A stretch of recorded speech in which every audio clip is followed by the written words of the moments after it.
Jex Cider. Michael Adano. Hang on.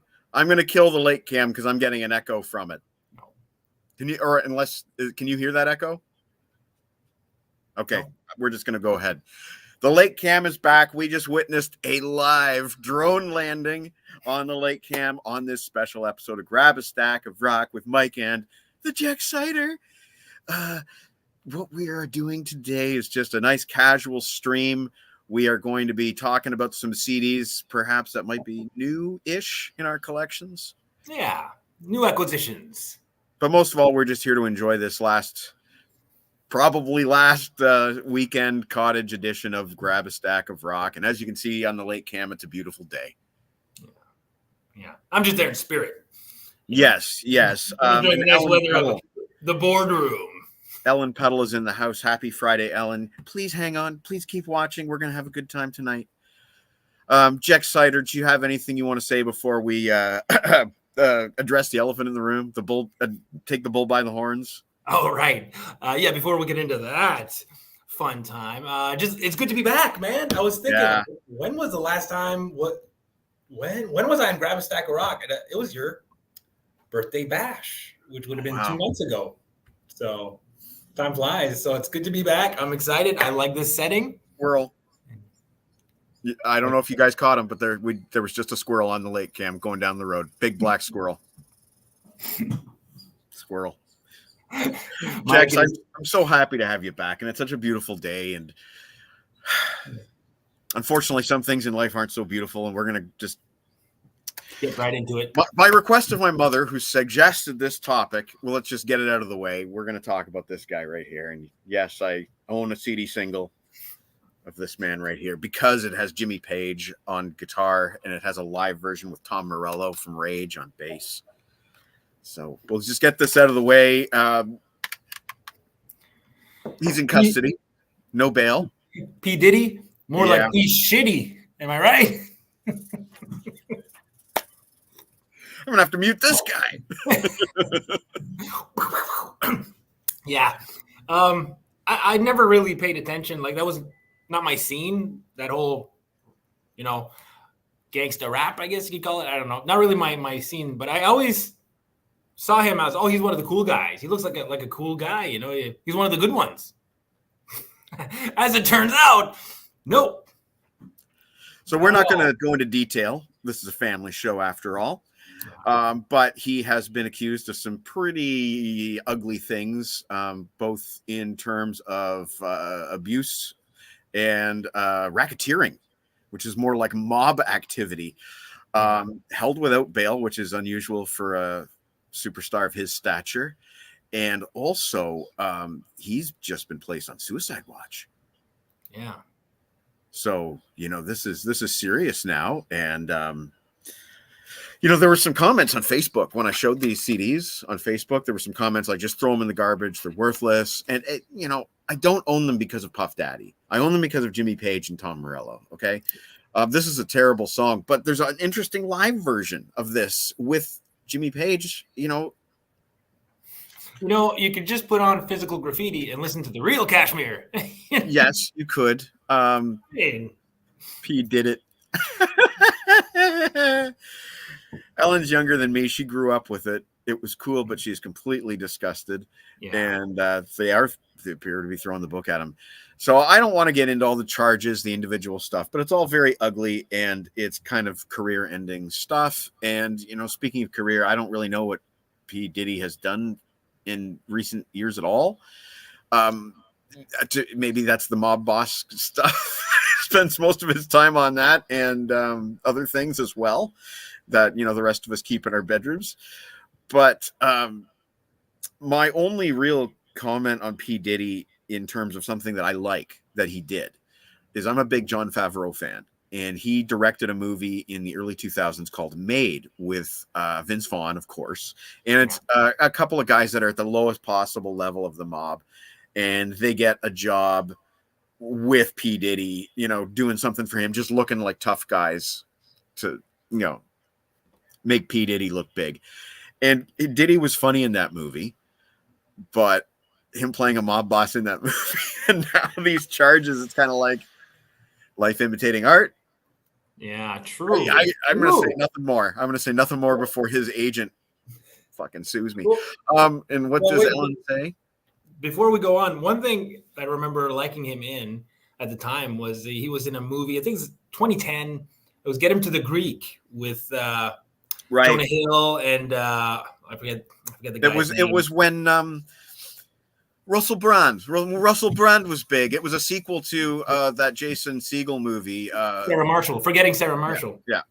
Anyway, B. Diddy's in there, and I forget if he plays like an agent. I forget. He does. He plays a record label executive. Yeah. And that was a fun performance, right? But now it's kind of tainted. It's, it won't be the same. But I remember at the time thinking, hey, that's a cool performance from him, Watch that movie and see how much comedy has changed since that short period of time has passed. I know. 2010. Doesn't seem like that long ago, but. No. Anyway, let's get on with the music, the good music, I should say. I have a stack of rock. You have a stack of rock. Oh, you have a TV. You know what? Look what I have. Let's show this stuff off real quick. So I have one of these that I got in the mail from the man himself. Look at that. So, and you got a bag? You got one of the tote bags? Yeah. Nice. Yeah, so I have a package that arrived courtesy of Tim. I'm guessing you might as well. I did, yeah. Actually, some of these are from Tim, yeah, which we'll get to. Okay. Well, do you want to start with what do you want to start with? All right. Let's start with the Tim love. Let's give our buddy Mr. Durling some love. Okay. So I have this is my stack. There you go. Right side up. Mike, come on. Hey man, I just landed a drone live streaming. This has never been done before. This is first. This is a first, folks. All right, this is my stack of rock for this afternoon. Not all from Tim, but let's start with the Tim stuff. Okay, so we are going to do the usual thing where we zoom in on you. Okay. So these came in the mail, completely unannounced, unexpected. This was sometime in the summer. I'm going to guess July maybe. But he sent me a couple of CDs. First one is Alibi, third album from Vandenberg. Rock Candy. Yeah, my very first. See there. Can you see that? That's Rock Candy. My very first Rock Candy reissue. I didn't have any up to this point. No reason really. It's just a lot of the reissues I already have, like the originals. I'm like, I'm fine with that. But I didn't have this on CD, so he sent me that completely out of the blue, as well as Sin. This is their latest album. Came out last year, 2023. Completely different. I love that cover. Right. Well, this is Adrian. He designs it. Yeah. Unless Tim can correct me, but if I remember correctly, that's Adrian's art. And there's the band right there. Completely different lineup, except for Adrian, of course. Yeah. Ronnie Romero. Sorry? Ronnie Romero on lead vocals? Is it? I don't know. No. Matt's Levin. Okay, I know him, I think, from Ingve's band. Okay, yeah. I might be screwing this up. Where's Tim when you need him? I know. Tim, where you at, buddy? So, yeah, the reason he sent me these two CDs is because we're actually going to see Vandenberg. It was supposed to be next month, October 12th, in Portland, but it got pushed back to March 1st, which is all right. I prefer getting pushed back instead of canceled. So it's all right. We wait a little longer, but it's cool. So he sent me these as research. And that's cool. I didn't have any Vandenberg on CD. I have quite a bit on vinyl. We did an episode on that. Go on Tim's Vinyl Confessions channel. Check those out. But yeah. Thanks, Tim. Right on. Well, I got a whole bunch of stuff from Tim, but the first stuff that's on top of my stack, by the way, that's a decade of Tim's Vinyl Confessions. Crazy. Tim sent me what we used to call in my day gas station tapes, which were like budget-priced cassette tapes that you would find at a gas station, or in our case, we frequently found them in drugstores in a big bin, $3 tapes. And here's one. Sammy Hagar had a lot of them, by the way. Sammy Hagar, Cruising and Boozing. So this is a compilation. And this would be like, I think, my third Sammy Hagar gas station tape. So Tim sent me this. Here is the actual cassette transparent, which would make this one a release that was made probably in the 90s when these became more prominent. Yeah. This particular compilation was first released in 84. And we'll do do the dirling. You got to do the dirling. And it's even better, like, if you do this and cover up your own eyes as well. That's the ideal way to do the dirling. It's true. And Sammy Hagar related is this 8-track. And we'll do the dirling. Ooh. So this is the second Montrose album, Paper Money, which ironically I have actually no way of listening to physically because this is the only physical copy I have. He upgraded his Paper Money to a more desirable cassette, or not cassette, 8-track cartridge. And there is the track listing right there. So that would have a slipcover usually that would have the album artwork on it, correct? You'd have to ask Tim, maybe. Because I'm assuming, because I'm not seeing any artwork. So yeah, I don't know, honestly. Truthfully, I don't. But yet another 8-track for my collection from Tim Derling, who has been so generous with 8-track tapes over the years. I was saying earlier in our group chat that I think 90% of my tapes are from Mr. Tim. Generous guy. Do you want to go next, or should I just grab something else? Take a few rounds. Actually, sorry, I do want to do one more thing before I go on. I have a couple of vinyl here, and I just want to show the one vinyl that Tim sent me. Yeah. Oh, crap. And then I have to lean over. I was going to bring some vinyl, actually, some new acquisitions, but I couldn't access my collection. Long story short, we're moving stuff around, and I just couldn't get to my vinyl shelf, my record shelf. So we're just doing the CDs today. That'll be for another time. I have a lot of vinyl, but, he just released that wonderful Kansas book, Let It Be Your Guide. And he sent me a 7-inch single picture sleeve from Steve Morse era Power album. Yeah. All I Want. This is my thing. I wrote 2 of the Steve Morse chapters in his book. Can't remember which ones you were involved with. I was involved with that chapter, Power. I did also hold on. Freaks of Nature, which was a later 90s album. Right. And Monolith from the 70s. Gotcha. Anyway, this is a lovely thing for him to have sent me. And we'll just quickly show the 45 itself, which I haven't played yet. I need to do that. But, Tim Derling to the rescue. He's always, other people encourage you to listen to bands that are maybe outside your experience, such as Kansas was for me until recently.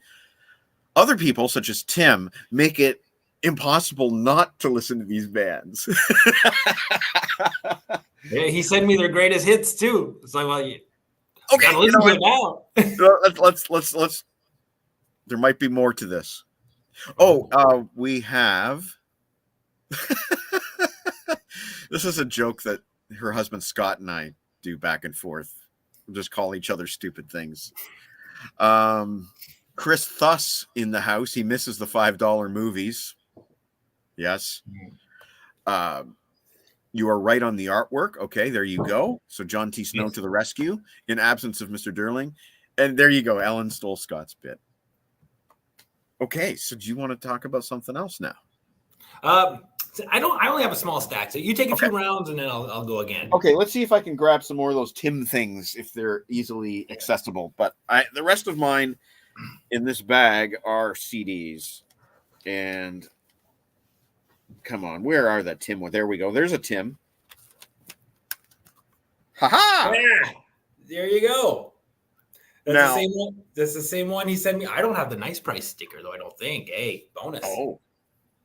Now, there's something about this particular edition of the CD that it has a song that was removed from the currently in print versions. The remastered one removed a song from it. Perfect Lover, I think it is. Perfect Lover, I'm sure. Yeah. Again, Tim, where you at? We're struggling here. Help us out. Gosh knows on a Friday afternoon, he has something better to do than this. But it's a nice disc. And again, Tim, he knows what I want in a collection. He knows that I want all the rare tracks and stuff like that. So he just made it easier for me to get Perfect Lover just by finding this disc somewhere. There you go. And that's pretty cool. Sorry, I'm just balancing discs with cafe.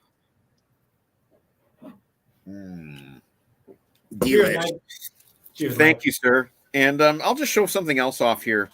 This is from an episode that I recorded last week with Mr. Peter Kerr from Rock Daydream Nation. And this is the deluxe ELP brain salad surgery, which I don't know, Jex, how much experience do you have with ELP? Very little. I know they're self-titled. I know I think it's Trilogy. That's about it. I never really took a deep dive. Like this one, I've seen the cover many times. I don't think I've ever even listened to that one.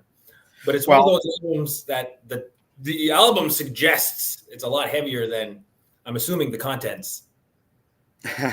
Okay, so the Peter Kerr episode has not aired yet on Rock Daydream Nation on YouTube. So I'm not going to say anything about the album itself. I will just talk about the artwork very briefly because spoilers, let's give Peter show that we're here to promote it, not spoil it, right? Yeah. First of all, you could do that thing where you put the picture in front of your face and it looks like it's your head. You could do that. Wait, there it is. More like that. Yeah. There we go. H.R. Giger, the Swiss artist known mostly for the alien xenomorph in today's culture, that's what he would be known for. But the biomechanical look was right here in 1973 on Emerson, Lake and Palmer's Brain Salad Surgery. And spoiler alert, I can tell you Peter Kerr has a really nice vinyl reissue of this. So check that episode out when it drops. I will, of course, post that on my site, MikeLadano.com, when it does drop. But that's a nice CD edition. And you know me, I always go for the deluxe edition with the bonus tracks. And in this case, the bonus tracks are a 2014 stereo remix, the alternate album. So I'm guessing like maybe the album made of alternate takes. But when I listen to them, I'm like, I'm too new to it to know, right? Okay, I'm going to let you go because I've yammered on long enough and I need to drink something called cafe. Yeah. Let's see. This would have been purchased maybe early August. Took a little drive with the family. I was on vacation. We took a little drive to Sackville, New Brunswick. It's about 45 minutes away, 30 minutes, 45. And there's a little record store called Dave's Record Emporium. So I took advantage of the bargain CDs there. Well, I don't know. Is $4 a bargain? I would say so. So found a couple I didn't have. Here's Mr. Adams. Reckless. There you go. And that's to me the album, right? Yeah. Well, I don't have any other Bryan Adams in my collection. And I was never really a fan, I'm going to be honest, until last year we did an episode, Deke and I, on Retro Throwdown. We put this album up against Bruce Springsteen, Born in the USA. And I thought, I've never heard of this album. And then when I listened to it, I'm like, well, I've basically heard it because it's 8 out of 10 tracks are singles. So I'm like, well, I've heard it, but I just didn't know it. Run to you, man. Run to you. Yeah. So, and then I saw it. I really liked it. So I'm going to add it to my collection. My only Bryan Adams. There you go. There's the band. Right. And at that same shop, Dave's Record Emporium in Sackville, New Brunswick. I had to pick this up. Yeah. Close up. Come on, Dave. Yeah, Come on. Sorry. Dude, I'm the drone pilot. So hard to get good help these days. Okay, I only picked this up because this here, Much Music, the old logo, the original logo from when we were young. Now it's well, I don't even know what it is now, but for a while it was like a globe that said Much across it. And this is the M. This is better.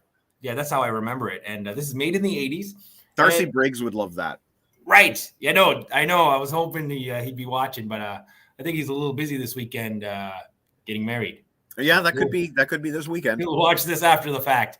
The track list on this was really cool. I tried to stay away from compilations, but I was like, this is pretty cool. We got The Cult on there, Simple Minds, Duran, and track 18, Culture Club, Do You Really Want to Hurt Me? It was so funny because I forget what happened, but I said it to my oldest son. Like, we were joking around. And I said, do you really want to hurt me? And I started singing that. And he's like, Dad, we should play that in the car. I'm like, I was like, I don't think I have that song. And then I found this. I'm like, we're going to play it in the car. But when we're playing Culture Club, on my stereo screen, I could see it's like 9 minutes long. And it was playing. And I'm like, 9 minutes? I don't remember the song being that long. So it's playing, and then it fades out. And I could see there's still like 4 minutes and some change. I'm like, well, what's going to happen? Hidden track. And I'm like, which one? I'm like, there's going to be a hidden track. What's it going to be? What 80s track? Do you want me to sing it? Please do. Get on up and let's move to the Much Music Groove by Master T. Oh, dude, it's so good. I recommend anyone go check that out on YouTube. Not now, because you're watching us. No. Finish this show first, please. Yes. And then after the fact, go check out Master T and I don't even know what it's called. The Much Music Rap? Much Music Groove, I think. I don't know. Much Music Groove. Yeah, but it's so catchy. So freaking catchy. And I'm so glad they just tacked it on there and they didn't even say a word. It's hidden. So yeah, this was really fun compilations. I'm glad I picked And those were huge sellers, man. Those are like when I was working in the 90s at the record store, and those were huge sellers. Every single Much Music CD was a huge seller. Well, this is before. I don't even think the Big Shiny Tunes had. Oh, maybe they had started yet. Yeah, because it kind of follows that color scheme, the red and the yellow dominant. Yeah, this is 97, which I believe Big Shiny Tunes 2 was released in 97. Anyway. So that'll be it for this round, because I really don't have that much to show. So okay, well, let's take a look at my new vinyl arrivals. One of which is a very nice Alice Cooper Record Store Day exclusive live album from Harrison's favorite era, the Special Forces Tour. So I'm here fond we of have that era. I am also Apollo fond. Theater, Glasgow, 1982. Just because Harrison has that one, doesn't he? I feel like he's showing it off. Oh, yeah, he has it. But this helps me get one step closer to a complete Alice Cooper collection. Still a few things out there I'd need, but it's getting Halloween time, you know. It's time to start cracking the Alice Cooper out. Just as a side note, Jen and I, we're not really Halloween people in general, but this year we're going to pour it on a little bit. It started by watching The Shining a couple of weeks ago, and now we're going to go kind of all in for Halloween, or for us anyway. And we're going to enjoy some music like Alice Cooper. And then we have one that I'm unboxing right now.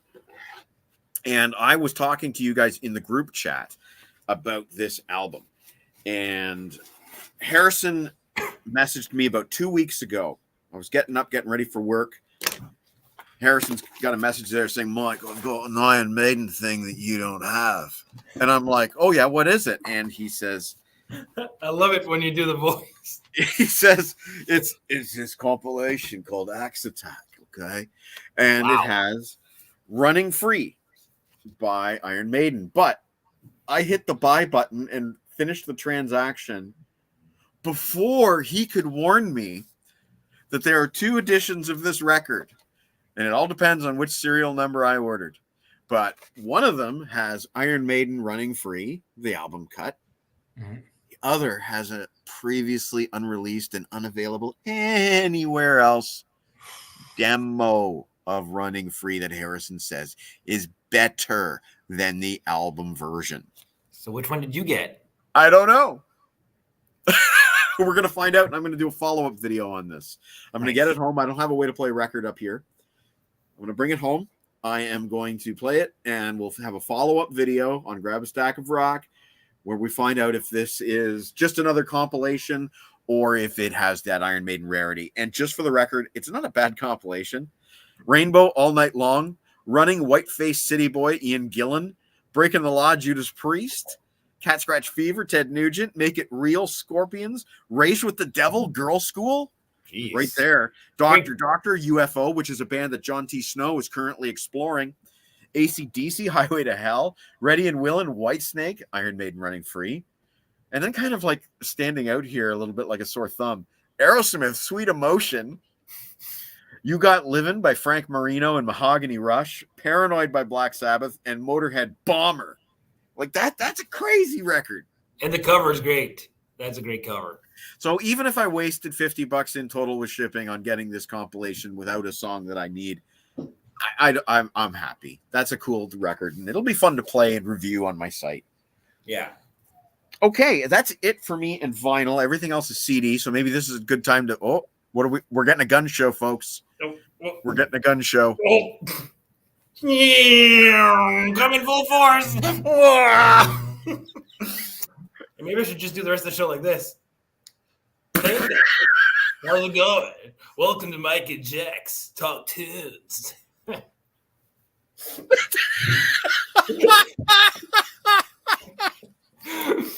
Okay. Grab a stack of rock, everybody. This is the show where anything can happen. Jexy boy, did you see me land that drone, by the way, at the start of the show? I didn't. I thought you were going to do it after the intro. So I was waiting for No, it. I was doing it during the pre-intro overload. Oh, I was scrambling. I was getting my coffee ready. I was last minute as usual. Well, folks, if you want to see like some sweet multitasking. Anyway, thank you, Jex, once again for spending your Friday with me. The late cam, this is the first time we've done it all year. And, there's, people walking down the road. Walking the dog. But it is your turn, I believe. I think, to be fair, I believe. Okay, yeah, let's do it. Okay, already talked about these. Oh, these are from a flea market that I took my sons to. That only happens once a year, every summer, every July in Shediac, New Brunswick. And there was a seller selling CDs, and I picked up a couple. Okay. The first two I got are... Oh, nice. Oh, I can't wait. Whoa. I got to censor that one. Oops, yeah. Jex, that's a great album. Like, these albums, right? Like, well, this is actually a replacement copy. I had it before, and I got this one. It was in slightly better shape, so I got this one to replace my copy. And my other copy was still good, so I sent it to a friend.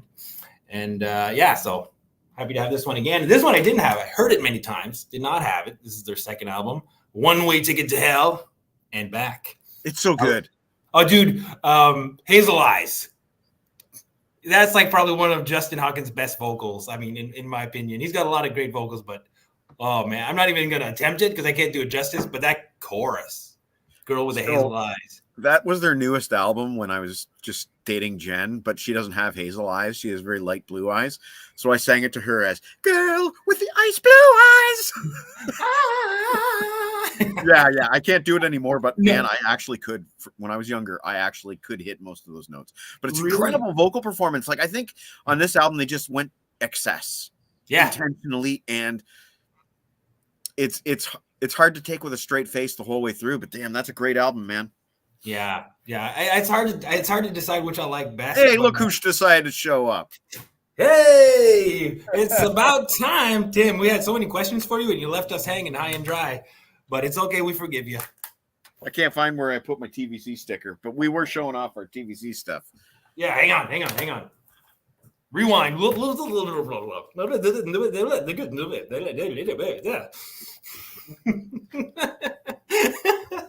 By the way, you can get your Tim's Vinyl Confessions and your Grab a Stack of Rock merch at tpublic.com.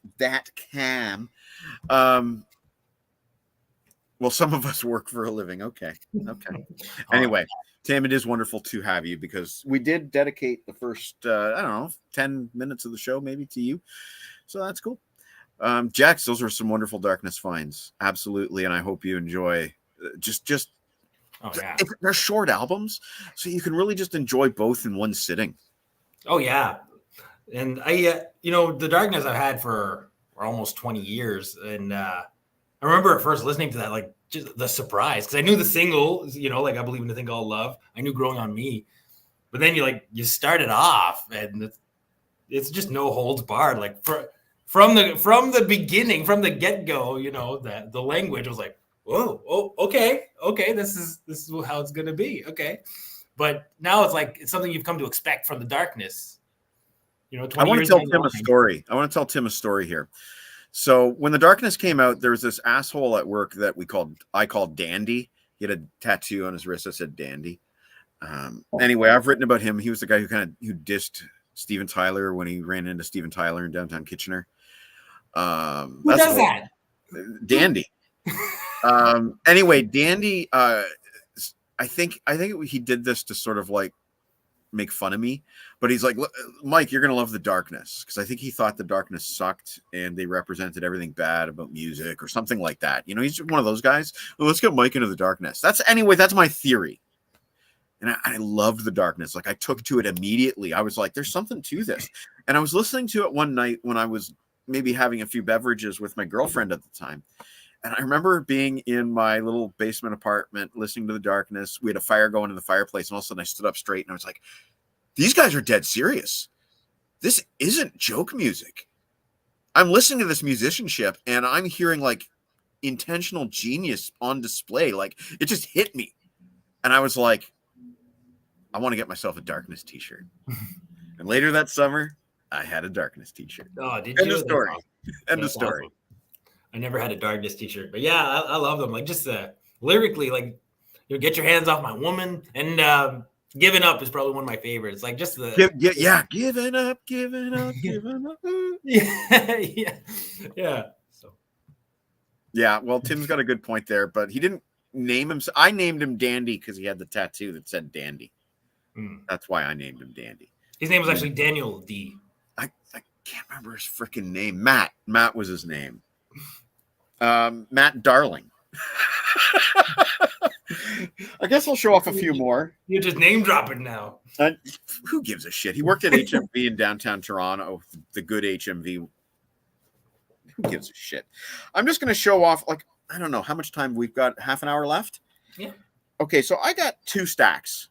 I'm just going to, like, split the rest of my CDs together into 2 stacks. Okay, so I can do 2 stacks as well. Okay, this is random stackage. Oh, this one goes with the other stack, though. Otherwise, it's random stackage. I just literally grabbed some stuff off my shelf along with some newer arrivals that I haven't shown off on the show yet. So first off, I want to introduce you to an artist that you guys are familiar with. This is Kim Mitchell's very first greatest hits album from 1995. You didn't have that? No, this is just a random stack. This isn't a recent arrival. Okay. I just brought it with me because this is such an important album to me. It came out during that first 2-year period where I was working at the record store. And I was like, cool, Kim Mitchell's got a greatest hits, all my favorite songs all in one place. It had a couple of new recordings. It had some weird sort of live segues. And I just highly recommend this compilation to someone who's new to Kim Mitchell. I know John T. Snow is not a big fan, but this is a lot of more accessible stuff. Oh, sorry. I had a hard time with the re-recordings. I'm like, just give me the originals. It's didn't care for which one was it that he recorded? This one has Patio Lanterns re-recorded and Expedition Sailor. Oh no, it's the remix of it. And Lager and Ale re-recorded. Lager and Ale, yeah, that's the one. I remember listening to it. It's just not as good as the original, my opinion. He also did an acoustic re-recording of Alana Loves Me, and there were some re-recordings on his last studio album as well on some bonus tracks. But if you want to see a real Kim Mitchell treasure, like a serious Kim Mitchell treasure, this is something that generally sells for over $100, maybe around $120. And it is the very rare Wounded Bird Records CD of the Kim Mitchell EP. I'd love to find that. I have it on vinyl. But not on CD. You never see that. No, you do not. And here's the thing is that people would put this on their wish list in the record store where I worked. And it's Kim Mitchell. It's a self-titled EP. So they would put it in the wish list as Kim Mitchell self-titled. And then a copy of Kim Mitchell Itch would come in, which is written in such a way that it makes it hard to tell what the album title is. So they'd be like, hey, your Kim Mitchell self-titled is in. Nope. And it would be Itch. No, this is rare. You can get it now in that Max Webster box set, but this is awesome. This is a 5 out of 5 star EP, man. Every song is great. So good. So good. I bought this off Amazon when it was $20, and a couple of years later, I checked and it was $120. I have screenshots of this. I don't know if the value has gone down since the Max Webster box set came out, but. And finally, for Kim Mitchell, Sweden Rock Live promotional kind of tie-in. Interesting.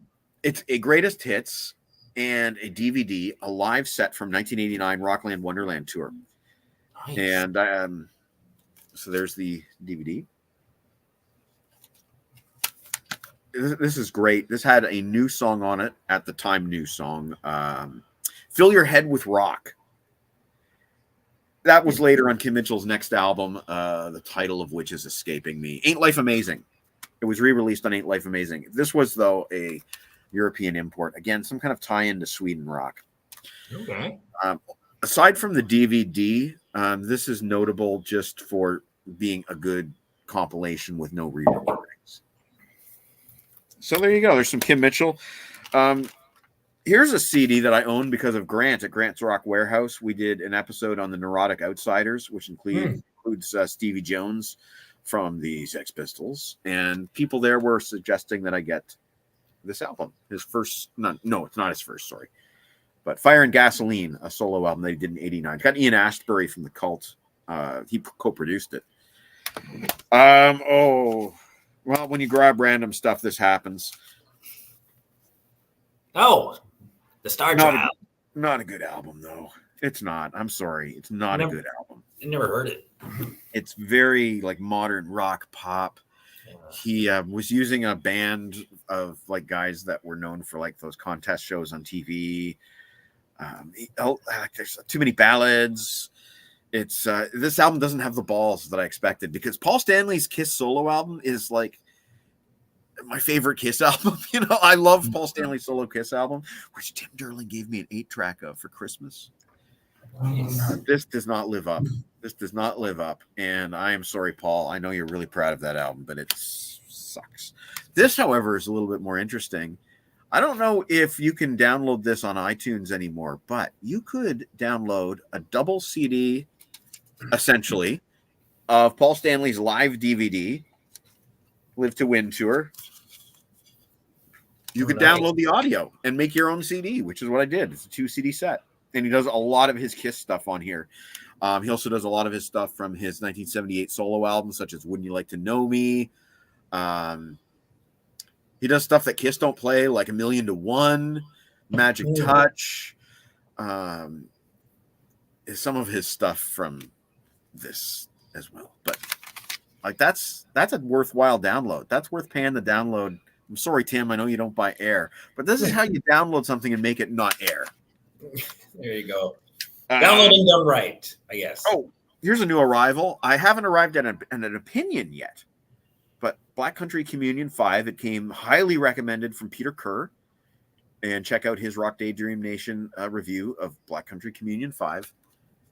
There you go. There's the boys. Joe Bonamassa, Jason Bonham, Glenn Hughes, and Derek Sherinian. This is their 5th studio album, as implied by the V and the title 5.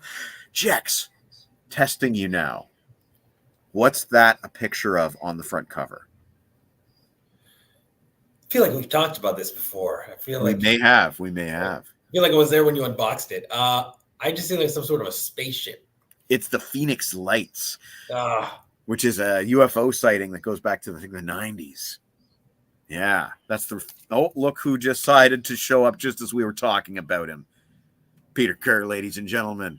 Hey, he dropped an episode today with Martin Popoff, Peter Jones, and Reed Little.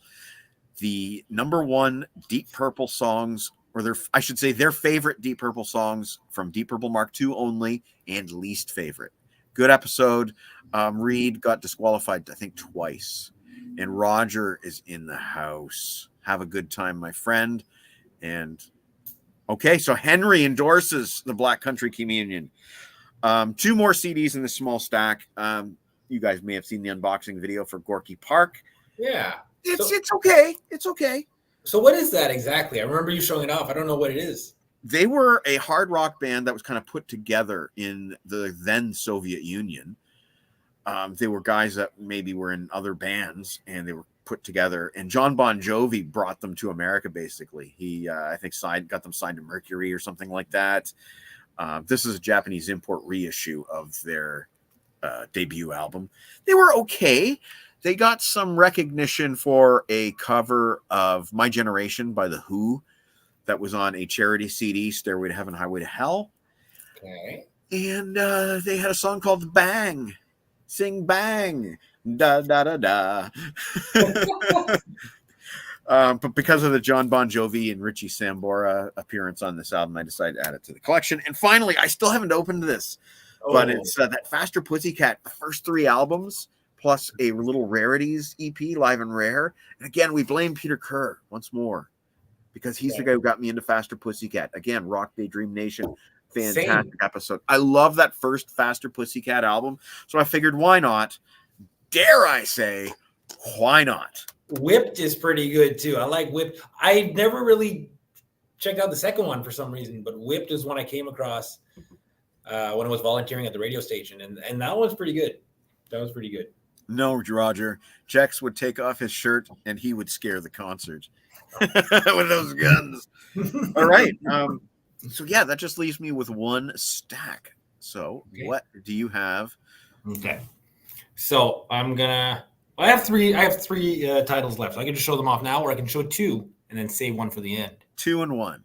2 and 1. Okay. So these two are the same flea market where I got the Darkness.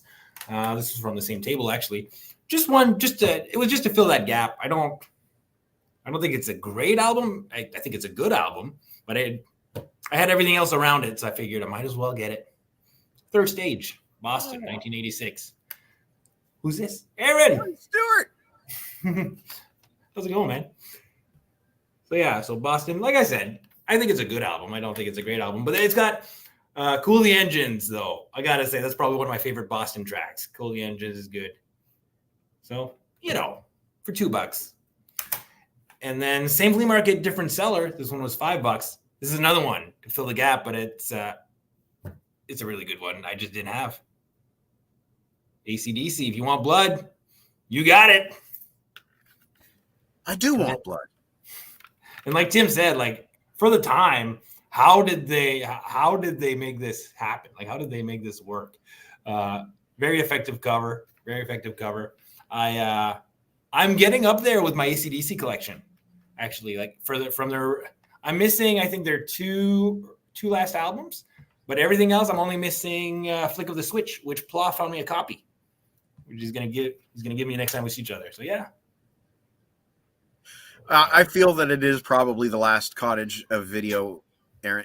Although we could do indoor shows later this year, we don't know. But this is definitely the last outdoor one because I won't be able to take too many more of these Fridays off work. So I'll be like coming up on a Friday afternoon, and it's just I'm not going to do a show after a drive like that. So yeah, this is just I thought a nice way to end the Cottage season with the old lake cam there. You see Optimus Prime giving you the salute.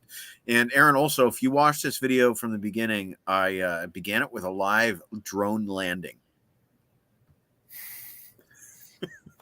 Yeah. Well, that's the thing. There might not be Cottage episodes, but if you still go to the Cottage, you can still do drone videos and upload those to your website and stuff. So I think this is just the last afternoon live show.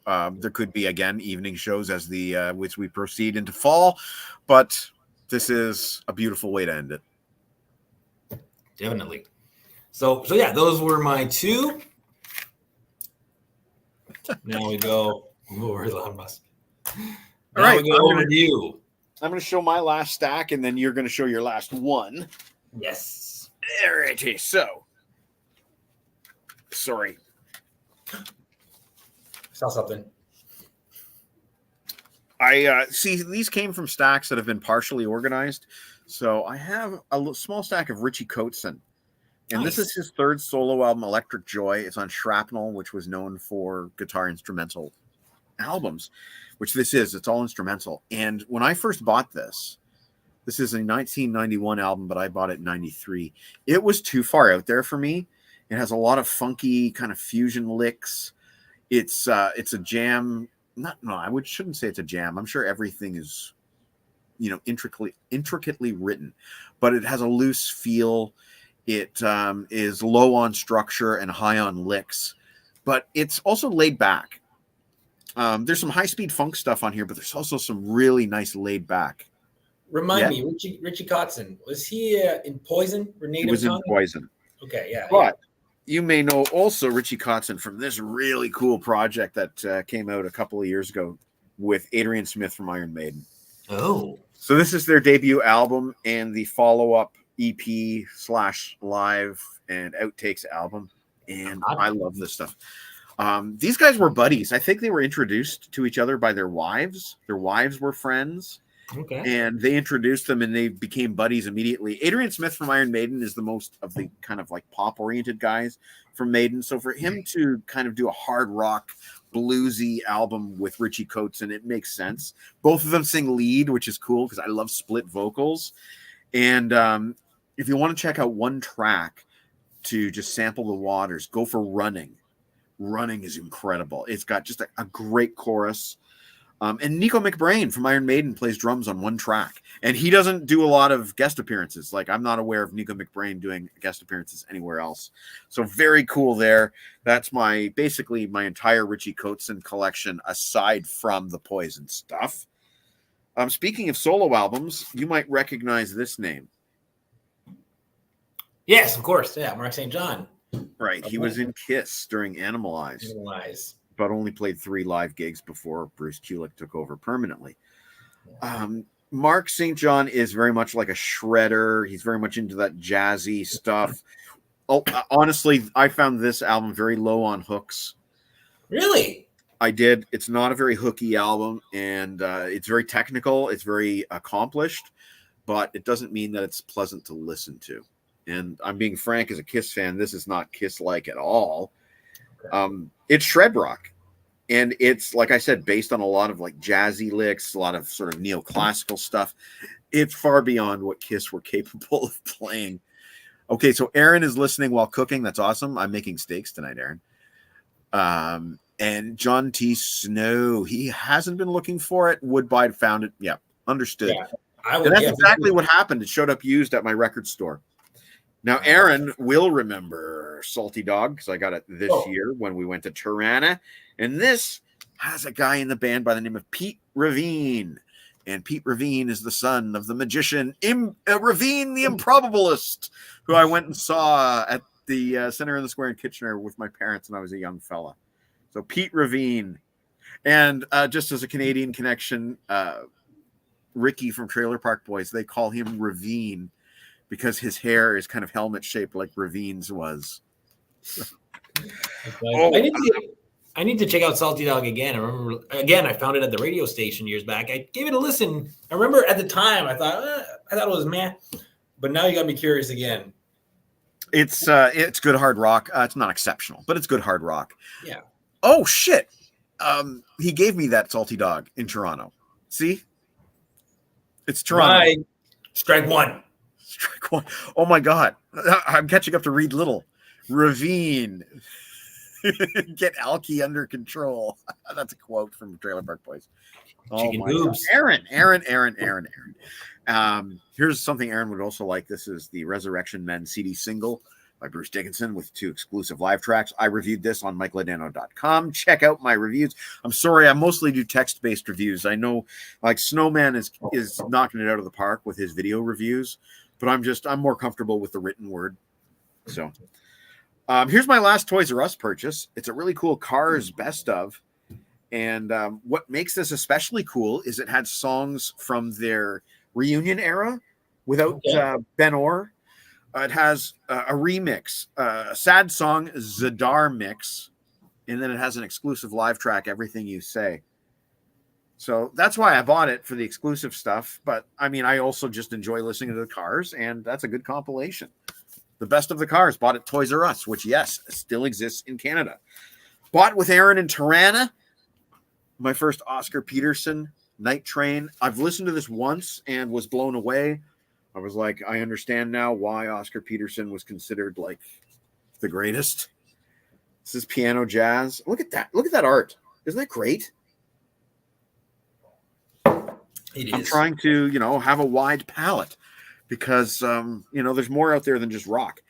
And you will recall a few weeks ago, I went over to a coworker's house whose mother had passed away, and I found this Oscar Peterson in her collection. Nice. So Oscar Peterson, the trio, live from Chicago on Verve Records, and this is a real treasure. Like, imagine finding this in the wild used. You just don't. Canadian, by the way, Oscar Peterson. Oh. Considered one of the greats. Also bought in Toronto. My very first Tears for Fears. I wanted to start exploring this band. I was talking to my sister, Dr. Catherine, earlier this week. When I was growing up in the 80s, there was a real division in music. There was the rockers, the metalheads, and then there was what they called the wavers. And the wavers were into new wave. And, they dressed nice and they had fancy hair. And they listened to Culture Club, and they listened to Corey Hart, and they listened to Duran Duran, and they listened to Tears for Fears. And what category did Bryan Adams fall into? Oh, to be addressed. Oh, okay. In my neighborhood, it was dominated by it just seemed everybody had male children first. So it was all dominated by these older brothers, our neighborhood. And they were into the rock bands. So there was George next door who was into Kiss and Maiden and Priest. There was Rob across the street, Rob Zabo, who was into Motley Crue in a big way. Bob Shipper was into metal, but also stuff on the rock side, such as Bryan Adams and Kim Mitchell. So we gave those kind of artists a pass. But everything else was kind of like considered wave. And you didn't want to be a waver. So I avoided stuff like this when I was young, but it's good. I like Tears for Fears. They played they played musical instruments. I need to check them out. I know, of course, Everybody Wants to Rule the World. Yeah, but there's so much more. Did they do Shout? Is that them? Shout? Yeah. All out. Yeah. So I know the hits, but that's about it. Sowing the Seeds of Love is a great song. Everybody Wants to Rule the World was a big hit when I was a young fella. Mad World's a great early song.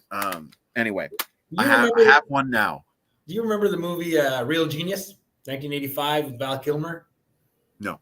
Comedy. That's the closing credits is Everybody Wants to Rule the World. And it's great the way it's placed in like that final scene with that song. It's worth checking out.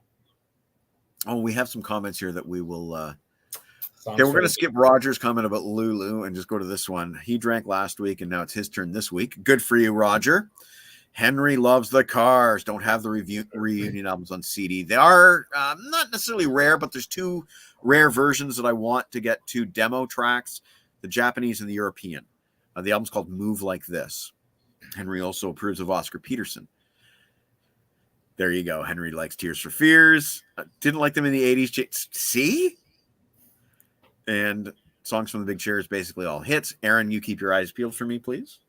Yeah. Real Genius. Oh my God, he loves that movie. Nice. And Roger is glad that he didn't notice his first. I didn't notice his first comment. Good. We'll leave it at that. And no, you didn't have to sign a waiver to be a waiver. My last two CDs. I don't have a lot of ska, but guys like Darcy have been sending me some cool CDs, dude. And, yeah, right. And these Millennium Collection. These were great. They give you like a short running time, like 35 minutes, 40 minutes. They give you all the hits. Like they don't throw in rarities and shit like that in general. These are great. I collect these. Me too. Well, can I give you an exclusive right now on this show? Yeah. I have in planning a whole blog post dedicated to the 20th Century Remasters. Nice. So, that's coming. I don't know when. But I want to just go over my collection of them because I have quite a few, and so it's gonna be fun to talk about. Because anyway, Roger, I'm gonna save it. Take care, buddy. You're a model, not a monster, Jex. One more CD, and then I'm out. The Northern Pikes. They had some good hits in the late '80s, but they were in my sister's collection. And again, kind of like the waiver rocker thing. My sister didn't choose to go down the metal road with Bob Shipper and I. She charted her own, and I didn't make it easier for her to chart her own path. But the Northern Pikes were a good rock band. I remember they opened for Glass Tiger, which is where I first heard of them when they were opening for Glass Tiger. But they have The Things I Do for Money. They have Teenland. She Ain't Pretty, but She Just Looks That Way. Girl with a Problem. There's some rarities on this. And also in Tirana, where I bought this with Aaron, I also picked up 2 7-inch singles. So I have a Northern Pikes collection now. I was going to ask, is there a song I might know them? Then you said it right there. She Ain't Pretty, She Just Looks That Way. My lovely wife was into the Northern Pikes. Oh, was in the Northern Pikes fan club back in the day. That's cool. Wow. And Henry enjoys Madness. And like you, I only own one. Mm-hmm. Yeah, so that's basically it. That's all I brought for today's little exposition. We are close to the 1 hour mark. So, Jex, this leaves it up to you to wrap it up in style. I think I know what you have.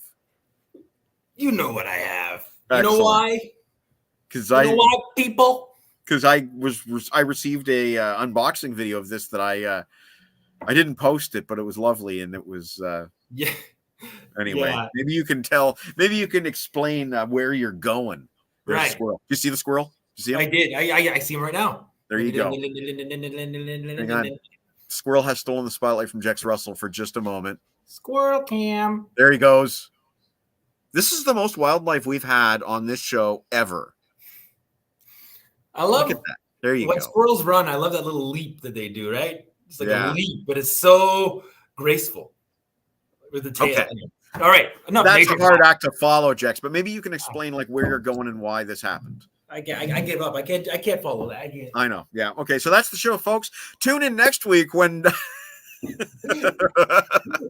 no, this is a cool thing, and Yeah, there's a story. This was a surprise from Mr. Ladano himself, and I did record an unboxing, but it was for his eyes Yeah, only. it was personal. It was too it was late at night. It was raw. Yeah, I had to be quiet because everyone was asleep. Anyway, Yeah. so I sent it to him anyway so he could see my reaction. It was a good one when I saw this, the latest album from Mr. Sebastian Bach, Child Within the Man. And the reason why this was sent to me by Mr. Ladano is because I, along with Tim Derling of Tim's Vinyl Confessions and the rest of the TVC crew, Matt Phillips, Will Loomis, we're all going to see Sebastian here in Moncton in October. So I didn't have this latest out. This is what he's touring right now, and I didn't have it. So Mike was nice enough to surprise me with it, and I couldn't be more grateful. And I've listened to it quite a few times, and I'm hooked. I'm hooked on this album. It's so good. I'm curious to see what he's gonna play exactly. I have some ideas because there's some singles. Well, Jax, if I may interrupt you for a moment. Yeah, of course. Isn't there an entire Tim's Vinyl Confessions episode about what he might play at that concert? You're correct, Mike. Wow. Yes. That just dropped, I think, Monday. That was last week. I wasn't. Sorry. I'm sorry to interrupt you again. Sebastian Bach was in Trailer Park Boys, and Bubbles has this character called Conky that sometimes possesses his brain, and Conky doesn't seem to like Sebastian Bach very much, but there was a part where they encounter each other, and that's exactly what Conky says to Sebastian Bach in that episode. Chris Thus, the king of quotes. I'm not at all a fan of Trailer Park Boys, but I would track down that clip because I do like Sebastian Bach, and I would like to see him on that show. So I would track that down for sure. And that's basically so. Yeah, the TVC episode, check it out. It's Tim, Bug, Will, and Matt. And I was supposed to be part of that episode, but I couldn't make it. But Tim reads my list, so you can see all of our dream set lists for the Sebastian Bach. I commented that I would like to hear songs from Angel Down if I was going to see that show, because I think Angel Down is a great album. I wasn't so much kicking and screaming, but I loved Angel Down. Was that his? I'm not as familiar with his solo stuff. Was that his first? Or just Bring Him Bach Alive that came before it, but that's like half live with like 5 studio tracks. Okay. So yeah, I think it's his first full-on studio solo album, and it's long. It's got 14 tracks, and the big deal about it was this was before Chinese Democracy came out, and he had Axl Rose singing duets with him on 2 tracks on Angel Down. So it was kind of a big deal because it was Axl Rose's first recorded appearance since like, oh my God, in 1999. Wow. There you go, Angel Down, great Sebastian Bach solo album. So that wraps it up. We've done a lot of promotion today. Tim's Vinyl Confessions, and Tim's Vinyl Confessions. What do you have going on at jexcaliber.wordpress.com? Well, I'm finally back. I had taken like a hiatus just because I don't know. I wasn't inspired, I guess. Nothing. I had ideas, but I just couldn't put them out on paper. But this past week I published 2. And you could see a vintage Gary Cherone interview I found in a 1995 magazine that dropped on Wednesday. Check that out. Today I dropped some newspaper cutouts of movie showings. I covered the years 2000 and 2001 that dropped today. And tomorrow I have a special anniversary post that's coming out. I'll leave it at that. Okay. I'm pretty proud of that one too. As usual, you can expect some visual aids. So I'm all about the visual aids. I'm a visual storyteller. What can I say? So that's what I have That's what I have going on. And Aaron, sorry, we are fully booked this weekend, but I would love to meet up this weekend. I'll go. Jex is available, but sorry, we're in a situation now. We're at the end of the year, so we have all of our meals planned. We have to start consuming all this food, so we're fully booked. If I leave now, I could probably make it on time. You could probably make it. Yes, come on over, Jex. Why don't you do me a favor, and why don't you tell the audience what I have coming up next week on Grab a Stack of Rock? You want me to tell what you have coming up? Why not? You're better at explaining. You're just more attractive than I am. That's not true. I don't even know what you. Hold on. Oh, okay. So next weekend, is it? No, I don't know. We have an episode that has been in the planning now for about 2 months. It was brought up to me by Marco Doria of the Contrarians, and he basically is giving me this show. He was thinking of doing it for the Contrarians, but we're doing it for Grab a Stack of Rock instead, and we're doing the music of Spinal Tap. It is 40 years, 4 decades of This Is Spinal Tap. The band actually does go back further than 1984, but that's the year the movie came out and the soundtrack album. We're going to be primarily focusing on the music of Spinal Tap rather than the films, but it's impossible to talk about the music without addressing some of the scenes that they're in. And I think we're going to just do the first 2 albums. We're going to do the soundtrack and the reunion album, Break Like the Wind from 1992. So that's next week on Grab a Stack of Rock. I believe the date is the 27th, and it'll be 7:00 p.m. And that will be with Marco Doria. Uncle Meat is back for this one. Oh, man. Oh, and I got the tagline. On the 27th, crank it to 11th. I'm trying here. We're going to get... you're going to get Jex to do the little trailer for YouTube Shorts, exactly what you just saw. Anyway, so that's what we have going on next week on Grab a Stack of Rock. Anything else you want to say? It's been a while. I mean, not really. This is a blast. This was a lot of. I know you don't want to leave, right? I know. There you are. Look at that. Exactly like the real article. There he is, right there. You can buy this at tpublic.com along with all your TVC. Contrarians, Visions and Sound, Too Loud, Too Old music. Anybody else I'm forgetting? I'm not sure. But anyway, get your stuff. Nice. Anything else? Are we? Thank you for having me, man. This is fun talking. I like the back and forth between us. I needed this. I needed this distraction. So thank you, man. Thank you, brother. No, thank you. These shows are special to me. You did the first Cottage show of 2024 when I did a show over there by the fire pit, and we had this roaring fire going. But we had some technical difficulties, shall we say, and Jex wasn't able to join for the first 10 minutes of the show. Today went off. We were early today, which is rare. But that was also fun, and now you can go home and enjoy some din while I go inside and make some barbecue. We always like to go out on a song. And since the Meat Man is with us next week, why don't we play a song with him singing? Let me see here. Let's do Thirsty and Miserable by Max the Axe. Wait, and I'm going to sign us off in style, okay? Okay. All right. Have a great weekend, everyone. We'll see you next week for the Spinal Tap Show. This has been Mike and Jex saying... Oh, no. Oh, no. So long, mother truckers. My eyes.